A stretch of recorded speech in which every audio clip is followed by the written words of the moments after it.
امیدوارم من ببازم. آره که گل بگیری. آره. تبریک. و من فقط گوجه داریم میاد بالا. وای مرسی. وای. مرسی به من. وای سر از این چه لوکس بازیه؟ تو مرغ رو چیزی بخوردم. جنتلمن منه.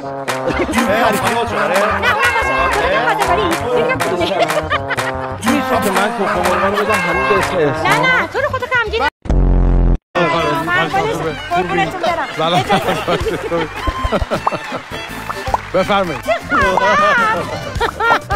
چیکار کنی؟ میتونم باعث کوچیک صدا شما. جواد چه خبر؟ نه یه ذره می‌خواست بگه نعیمه جون یادش رفت. آقای خیابانی پخته تر از این حرفاست. وای چقدر محترمه. شاید این نشون تونستی من عصبانی کنی میگم احسان بگم. بچه‌ها بذارید من عصبیش کنم.